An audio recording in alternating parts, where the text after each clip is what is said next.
എപ്പിസോഡിന്റെ തുടക്കത്തിൽ തന്നെ ഗാറയെയും നമ്മുടെ വില്ലൻ ദെയ്തറയെയാണ് കാണിക്കുന്നത്. അവർ രണ്ടുപേരും മുഖാമുഖം നോക്കിക്കൊണ്ടിരിക്കുകയാണ്. നമ്മുടെ ദെയ്തറ വില്ലൻ ആ പക്ഷിയുടെ മുകളിൽ കയറി നമ്മുടെ ഗാറയോട് ഫൈറ്റ് ചെയ്തുകൊണ്ടിരിക്കുകയാണ്. നമ്മുടെ ദെയ്തറ വില്ലൻ ഗാറയെ പേടിച്ച് മുന്നോട്ട് തൻ്റെ പക്ഷിയുമായി കുതിക്കുകയാണ്. പക്ഷേ നമ്മുടെ ഗാറ വിട്ടുകൊടുക്കാതെ പിന്നാലെ തന്നെ ഉണ്ട്. നമ്മുടെ ദെയ്തറയാണെങ്കിൽ ഗാറയുമായി രക്ഷപ്പെടാൻ കുറേ ശ്രമിക്കുന്നുണ്ട്. പക്ഷെ അവനെ കൊണ്ട് കഴിയുന്നില്ല. ഗാറ അവൻ്റെ പവർ കൂട്ടി വില്ലൻ്റെ അരികിലേക്ക് ചെല്ലും. വില്ലൻ അവൻ്റെ കൈയിലേക്ക് നോക്കും. ഇനി കുറച്ച് സമയം കൂടി മതി. നമ്മുടെ ഗാറയാണെങ്കിലോ അവൻ്റെ മുഴുവൻ സാൻഡിൻ്റെയും പവർ കൊണ്ടുവന്ന് നമ്മുടെ ദെയ്തറയുമായി ഫൈറ്റ് ചെയ്തുകൊണ്ടിരിക്കുകയാണ്. ഗാറ ഒരു ഷീൽഡ് പോലത്തേത് ഉണ്ടാക്കി നമ്മുടെ ദെയ്തറയെ ഒരൊറ്റ അടിയടിക്കും. പക്ഷേ നമ്മുടെ വില്ലൻ അതിൽ നിന്നും രക്ഷപ്പെടും. അപ്പോൾ നമ്മുടെ വില്ലൻ പറയും, ഗാറ, നീ അതീവ ബുദ്ധിശാലിയാണ്. നിനക്കെങ്ങനെ ഞാൻ ഈ ഗ്രാമത്തിലെത്തിയെന്ന് മനസ്സിലായി? അപ്പോൾ ഗാറ പറയും, നീ സഞ്ചരിക്കുന്ന പക്ഷി, ഇതുപോലത്തെ പക്ഷി ഞങ്ങളുടെ ഗ്രാമത്തിലില്ല. അങ്ങനെയാണ് ഒരു ദുഷ്ടൻ വന്നിട്ടുണ്ട് എന്ന് ഞാൻ മനസ്സിലാക്കിയത്. ഈ സമയം കൊണ്ട് വില്ലൻ അവൻ്റെ കൈകൊണ്ട് ക്ലേയെ നിർമ്മിച്ച് എന്തൊക്കെയോ ഉണ്ടാക്കിക്കൊണ്ടിരിക്കുകയാണ്. അപ്പോൾ ഒരു സെക്യൂരിറ്റി ഇവിടെ ആരുമില്ലേ എന്ന് വന്നു നോക്കുമ്പോഴായിരിക്കും അവിടുത്തെ സെക്യൂരിറ്റികളെല്ലാം മരിച്ചു കിടക്കുന്നതായി അവൻക്ക് കാണാൻ കഴിയുക. ഈ സെക്യൂരിറ്റി പേടിച്ചു വിറച്ചുകൊണ്ട് മുകളിലേക്ക് നോക്കുമ്പോഴായിരിക്കും നമ്മുടെ ലോർഡ് ഗാറയും ദെയ്തറയും ഫൈറ്റ് ചെയ്തുകൊണ്ടിരിക്കുന്നത് ആ സെക്യൂരിറ്റി കാണുക. ഇവിടെ കങ്കൂറയാണെങ്കിൽ ആകെ ദേഷ്യം വന്ന് ക്യാപ്റ്റൻ യൂറോ അവനെവിടെയാണ് എന്ന് തിരയുകയാണ്. എങ്ങനെയാണ് ആ വില്ലന്മാർ നമ്മുടെ ഗ്രാമത്തിലേക്ക് എത്തിയത്? അപ്പോൾ സെക്യൂരിറ്റി പറയും, ഞാൻ യൂറോയെ കുറേ നേരമായി കണക്ട് ചെയ്യാൻ നോക്കിക്കൊണ്ടിരിക്കുകയാണ്, പക്ഷെ എനിക്ക് കഴിയുന്നില്ല. കട്ട് ചെയ്താൽ ഇപ്പോൾ യൂറോയെയും മറ്റേ വില്ലനെയും കാണിക്കും. ആ വില്ലൻ പറയും, നീ എത്രയും പെട്ടെന്ന് തന്നെ ഗ്രാമത്തിലേക്ക് പോകണം.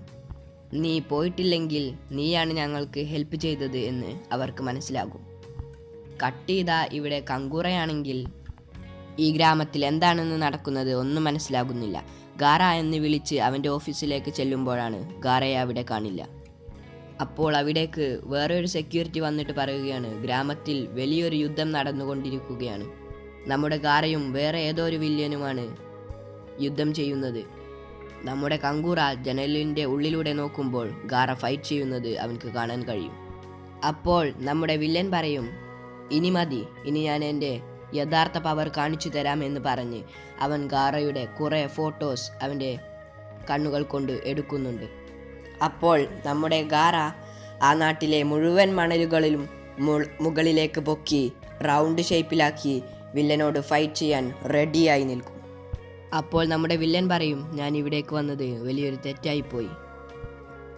ഇവിടെ കട്ട് ചെയ്താൽ നമ്മുടെ നെറൂട്ടോയും സാക്കുറയും ഇപ്പോഴും കക്കാഷിയുടെ അടുക്കലുള്ള ആ ബെല്ലിന് വേണ്ടി ഫൈറ്റ് ചെയ്തുകൊണ്ടിരിക്കുകയാണ്. അവർ കുറേ പരിശ്രമിക്കുന്നുണ്ട്, പക്ഷെ അവർക്ക് കഴിയുന്നില്ല. അപ്പോൾ നമ്മുടെ കാക്കാഷി ഒരു സാക്കുറയെ ഒരൊറ്റ ഇടി കൊടുക്കും. അപ്പോഴായിരിക്കും അത് മനസ്സിലാവുക അതൊരു ക്ലോണാണെന്ന്. യഥാർത്ഥ സാക്കുറ മരത്തിൻ്റെ മുകളിൽ നിന്നും വന്ന് ചാടി കക്കാഷി ഇടിക്കും. പക്ഷേ കക്കാഷി തെന്നിമാറി രക്ഷപ്പെടും. പക്ഷേ നമ്മുടെ കക്കാഷി മാസ്റ്ററാണ്. അവൻ നെറൂട്ടോയുടെയും സാക്കുറയുടെയും എല്ലാ അടികളിൽ നിന്നും രക്ഷപ്പെട്ടുകൊണ്ടിരിക്കുകയാണ്. ഇവിടെ കക്കാഷി സ്പീഡിൽ അവൻ്റെ നെഞ്ചിറ്റ്സു ചെയ്യാൻ റെഡിയായി നിൽക്കുകയാണ്. അവൻ അവൻ്റെ വിരലുകൾ പെട്ടെന്ന് ചലിപ്പിച്ച് അവിടെ ഒരു പൊട്ടിത്തെറി തന്നെ സംഭവിക്കും. ഇത് കണ്ട് കുട്ടപ്പനും സാക്കുറയും അവിടെ നിന്ന് ഓടി രക്ഷപ്പെടും. കുട്ടപ്പൻ അങ്ങോട്ടും ഇങ്ങോട്ടും നോക്കുമ്പോഴേക്കും കക്കാഷി അവൻ്റെ കാല് പിടിച്ചിട്ടുണ്ടാകും. എന്നിട്ട് നമ്മുടെ പാവൻ നെറൂട്ടോയെ മണ്ണിൻ്റെ അടിയിലേക്ക് താഴ്ത്തും. പക്ഷേ അത് നമ്മുടെ റിയൽ കുട്ടപ്പനല്ല, അത് കുട്ടപ്പൻ്റെ വെറുമൊരു ക്ലോൺ മാത്രമാണ്. ഇപ്പോൾ കാക്കാഷി അവരെ സെൻസ് ചെയ്തുകൊണ്ടിരിക്കുകയാണ് അവർ എവിടെയാണെന്ന്. കാക്കാഷി വീണ്ടും അവൻ്റെ വിരലുകൾ സ്പീഡിൽ ചലിപ്പിച്ച് ഒരു വാട്ടർ ഡ്രാഗനെ തന്നെ അവിടെ നിർമ്മിക്കും. എന്നിട്ട് ആ ഡ്രാഗനെ കുട്ടപ്പനെയും സാക്കുറയെയും വിഴുങ്ങാനായി റെഡിയായി നിൽക്കുകയാണ്. അപ്പോൾ നമ്മുടെ കുട്ടപ്പൻ സാക്കുറയോട് പറയും, സാക്കുറയെ ഓടിക്കോ. അപ്പോൾ സാക്കുറ പറയും, കക്കാഷി ഒരു സാനീനാണ്, അതുകൊണ്ട് നമുക്ക് അവനെ തോൽപ്പിക്കണമെങ്കിൽ നല്ല പാടാണ്. ഇവിടെ നമ്മുടെ ജിറായമാമൻ ഇതെല്ലാം നോക്കിക്കൊണ്ടിരിക്കുകയാണ്. കട്ട് ചെയ്താൽ ഇപ്പോൾ നമ്മുടെ കങ്കൂറ കുറേ ഗാർഡ്സുമായി ഗാറയ്ക്ക് സപ്പോർട്ട് ചെയ്യാൻ വരികയാണ്. ഇവിടെ നമ്മുടെ ഗാറയാണെങ്കിൽ ഫുൾ ഫോമിൽ ദൈതറ വില്ലൻ്റെ ഒപ്പം ഫൈറ്റ് ചെയ്തുകൊണ്ടിരിക്കുകയാണ്. വില്ലൻ അവൻ്റെ കയ്യിലേക്ക് നോക്കിയിട്ട് പറയുകയാണ്, ഇനി അധികം നേരമില്ല, എല്ലാം അവസാനിക്കും. ഗാറ അവനെ അടിച്ചിടാൻ നോക്കുമ്പോഴേക്കും അവൻ്റെ കൈ നിവർത്തി വീണ്ടും 1-2 പക്ഷികളെ ഉണ്ടാക്കിക്കൊണ്ടിരിക്കുകയാണ്. നമ്മുടെ ഗാറയാണെങ്കിലോ വിടാതെ ദൈതറ വില്ലനെ തടഞ്ഞുകൊണ്ടിരിക്കുകയാണ്. നമ്മുടെ വില്ലനാണെങ്കിലോ കൂളായിട്ട് ഗാറയുടെ എല്ലാ അടികളിൽ നിന്നും എസ്കേപ്പ് ആയിക്കൊണ്ടിരിക്കുകയാണ്. ഗാറ ഒരു സാൻഡിൻ്റെ കൈ ഉണ്ടാക്കി അവനെ അടിക്കാൻ പോകുമ്പോഴേക്കും അവൻ്റെ പക്ഷികളെല്ലാം ആ കയ്യിൽ കയറി പൊട്ടിത്തെറിക്കും. പക്ഷേ നമ്മുടെ ഗാറ സാൻഡ് വില്ലേജിൻ്റെ തന്നെ ഹൊക്കാഗെയാണ്. അവനെ ഒരിക്കലും തോൽപ്പിക്കാൻ കഴിയുകയില്ല. അവൻ വീണ്ടും വീണ്ടും സാൻഡിനെ ഉണ്ടാക്കിക്കൊണ്ടിരിക്കുകയാണ്. അതുപോലെ വില്ലനും കുറേ പക്ഷികളെ ഉണ്ടാക്കി ഗാറയുടെ സാൻഡിലേക്ക് എറിയുകയാണ്. കട്ട് ചെയ്ത നെറൂട്ടോയും സാക്കുറയും കക്കാഷിയുടെ ഫൈറ്റ് കണ്ട് പേടിച്ചു കൊണ്ടിരിക്കുകയാണ്. കുട്ടപ്പൻ പറയും, കക്കാഷിയുടെ സ്പീഡ് അത് നല്ലോണം വർദ്ധിച്ചിട്ടുണ്ട്, അതുകൊണ്ട് നമുക്കിനി അവനെ തോൽപ്പിക്കാൻ കഴിയുമോ എന്ന് എനിക്കറിയില്ല. കക്കാഷിക്ക് ഇപ്പോൾ ഷിക്കോമാറുവിനേക്കാളും കിബയേക്കാളും കൂടുതൽ പവറാണ്. മാത്രമല്ല അവൻ്റെ ശരീങ്കൻ കണ്ണ്, അതിൻ്റെ പവർ ഇപ്പോൾ വർദ്ധിച്ചിരിക്കുകയാണ്. അപ്പോൾ സാക്കുറ പറയും, നീ പറഞ്ഞതൊക്കെ ശരിയാണ്, പക്ഷേ ഇനി നമ്മൾ എങ്ങനെയാണ് അവനെ തോൽപ്പിക്കുക? എന്തെങ്കിലും ഐഡിയ ഉണ്ടോ നെറൂട്ടോ? നമുക്ക് കക്കാഷിയുടെ വീക്ക്നെസ് കണ്ടെത്തണം. കക്കാഷി ഇപ്പോൾ കുറേ നേരമായിട്ട് ഫൈറ്റ് ചെയ്തുകൊണ്ട് ക്ഷീണിതനായി ഒരു മരത്തിൻ്റെ അടിയിൽ ഇരിക്കുകയാണ്. അവൻ പറയും, ഇതെനിക്ക് എൻ്റെ ശരീങ്കൻ കണ്ണിന് ഒരു റെസ്റ്റുമാകും, എനിക്ക് ആ ബുക്കിൻ്റെ ബാക്കി ഭാഗം വായിക്കുകയും ചെയ്യാം. നെറൂട്ടോക്ക് കക്കാഷിയുടെ വീക്ക്നെസ് കിട്ടി. അതോർത്ത് അവൻ ചിരിക്കുകയാണ്. അപ്പോൾ സാക്കുറ പറയും, പ്ലീസ് ആ സീക്രട്ട് എന്നോട് കൂടി പറയുമോ? കുട്ടപ്പൻ നമ്മുടെ സാക്കുറയ്ക്ക് ആ വീക്ക്നെസ് പറഞ്ഞു കൊടുക്കും. അതോർത്തിട്ട് നമ്മുടെ സാക്കുറയും ചിരിക്കുകയാണ്. നമുക്ക് അവൻ്റെ ശരീങ്കൻ കണ്ണ് തന്നെ അടച്ചുപിടിച്ച് അവനെ തൂക്കിയെടുക്കാം എന്ന് സാക്കുറ നമ്മുടെ കുട്ടപ്പനോട് പറയുകയാണ്. അപ്പോൾ നമ്മുടെ സാക്കുറ തന്നെ പറയും, നെറൂട്ടോ, നീ ഇപ്പോൾ പഴയ പോലെയല്ല, നീ നല്ലോണം ബുദ്ധി വന്നിട്ടുണ്ട് നിനക്ക്. നമ്മൾ ഈ മിഷൻ എന്തായാലും ജയിക്കുമെന്ന് രണ്ടുപേരും ആർത്തി വിളിക്കുകയാണ്. ഇവിടെ കക്കാഷി ജാഗ്രതയിൽ ഇരിക്കുകയാണ്.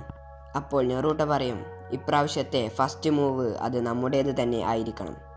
കട്ട് ചെയ്താൽ ഇപ്പോൾ ദൈതറ വില്ലൻ വീണ്ടും അവൻ്റെ പക്ഷികളെ നിർമ്മിച്ചു കൊണ്ടിരിക്കുകയാണ്. ആ പക്ഷികൾ മുമ്പിലോട്ട് പോകുന്തോറും വലുതായി കൊണ്ടിരിക്കുകയാണ്. അതോടൊപ്പം അതിൻ്റെ പൊട്ടിത്തെറിയും വലുതായിക്കൊണ്ടിരിക്കുകയാണ്.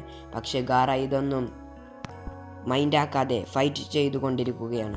അപ്പോൾ തന്നെ വലിയൊരു പൊട്ടിത്തെറി തന്നെ സംഭവിക്കും. കങ്കൂറ ഗാറ എന്ന് വിളിച്ച് അലറും.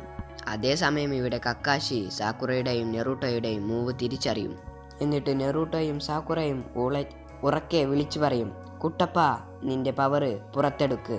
കുട്ടപ്പൻ ചാടിക്കൊണ്ട് പറയും, നെറൂട്ടോ നമ്മുടെ കക്കാഷിയോട് ചാടിക്കൊണ്ട് പറയും, നീ ഇപ്പോൾ വായിച്ചു കൊണ്ടിരിക്കുന്ന ആ സ്റ്റോറി, അതിൻ്റെ എൻഡ് ഞാൻ പറയാൻ പോവുകയാണ്. ഇത് കേട്ട് കക്കാഷി, നോ, എനിക്കത് കേൾക്കണ്ട എന്ന് പറയുകയാണ്. ഞാൻ ആ ബുക്ക് മുഴുവനായിട്ട് വായിച്ചു തീർത്തിട്ടില്ല നെറൂട്ടോ, ഞാനത് വായിച്ചോളാമെന്ന് കക്കാഷി പറയുകയാണ്. പക്ഷേ നെറൂട്ടോ ഇതൊന്നും മൈൻഡാക്കാതെ പറയുമ്പോൾ കക്കാഷി അവൻ്റെ ചെവി പൊത്തിയിരിക്കുകയാണ്. ആ ഗ്യാപ്പിൽ നമ്മുടെ 2 പിള്ളേരും കക്കാഷിയുടെ അടുക്കൽ നിന്നും സിമ്പിളായിട്ട് ആ 2 ബെല്ലും തട്ടിയെടുക്കുകയാണ്. ഇതായിരുന്നു അവരുടെ സീക്രട്ട് മിഷൻ. ഇവിടെ ഗാറയാണെങ്കിലോ അവൻ്റെ സാൻഡ് ഉപയോഗിച്ച് വലിയൊരു ഗോളം തന്നെ ഉണ്ടാക്കിയിട്ടുണ്ട്. അതിൻ്റെ മുകളിൽ വലിയ ഗാറയുടെ കണ്ണുകൾ കൊണ്ട് നോക്കുന്നതുകൂടെ ഈ എപ്പിസോഡ് ഇവിടെ അവസാനിക്കുകയാണ്. ലൈക്ക് ചെയ്യാനും ഷെയർ ചെയ്യാനും സബ്സ്ക്രൈബ് ചെയ്യാനും കമൻറ്റ് ചെയ്യാനും, ഇനി നിങ്ങൾക്ക് വേറെ ഏതെങ്കിലും ആനിമേസ് അറിയുമെങ്കിൽ അത് കമൻറ്റ് ചെയ്യാൻ മറക്കരുത്. ഞങ്ങളെ കൊണ്ട് കഴിയുകയാണെങ്കിൽ ഞങ്ങൾ മലയാളത്തിൽ എക്സ്പ്ലെയിൻ ചെയ്ത് ഇടുന്നതാണ്.